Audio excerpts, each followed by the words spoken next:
6 ans à peine après son entrée fracassante dans le monde de la littérature, Melissa da Costa vient déjà de sortir son 7e roman. Mais avant d'aller en assurer la promotion dans quelques jours, lors de la rentrée littéraire, elle se ressource en famille et s'occupe de son bébé en bas âge dans la maison refuge qu'elle habite avec son mari. Un havre de paix en pleine nature. Elle est entrée dans le monde des livres par la petite porte en déposant sur une plateforme d'auto-édition son livre Tout le bleu du ciel, qui raconte le voyage d'un jeune homme frappé par la maladie d'Alzheimer. C'était il y a seulement 6 ans.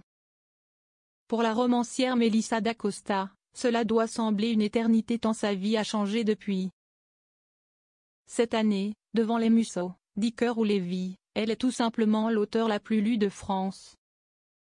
Alors qu'elle vient de publier son 7e ouvrage, Tenir debout, où l'on retrouve des thèmes qui lui sont chers, amour, maladie et résilience, Melissa da Costa, qui a donné naissance en février dernier à son 2e enfant, a accepté d'ouvrir les portes de sa maison à nos confrères de Ouest France.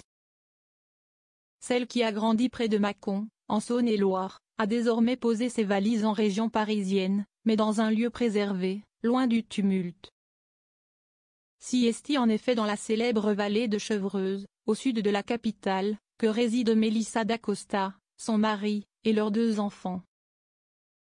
Au cœur d'un parc naturel boisé, vallonné et traversé de nombreuses rivières, elle a trouvé son refuge. Une maison spacieuse et agréable, mais relativement simple, écrivent nos confrères, qui évoque tout de même la présence d'une piscine dans le jardin. La maison de Melissa da Costa est un vrai terrain de jeu pour ses enfants. Selon Ouest France, la demeure, si elle est le lieu de travail de l'écrivaine de 34 ans, est surtout le terrain de jeu de ses 2 enfants.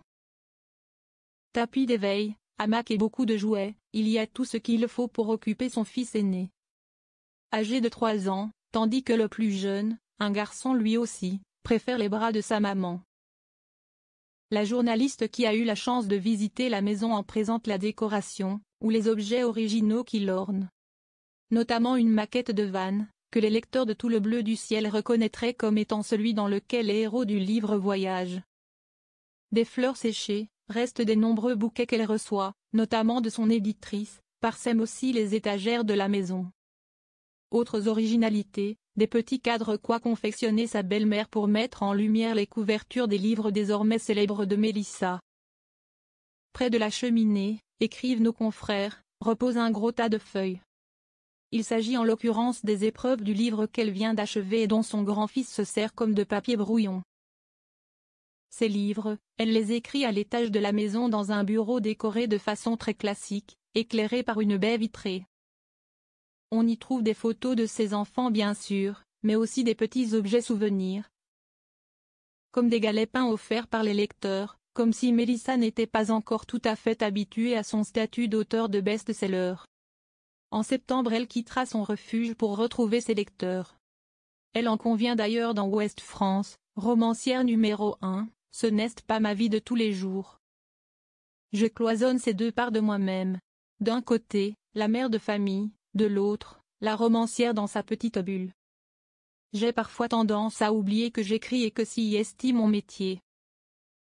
Un métier qui implique quelques obligations, notamment pour cette rentrée littéraire qui devrait marquer le retour à la télévision d'une figure très connue.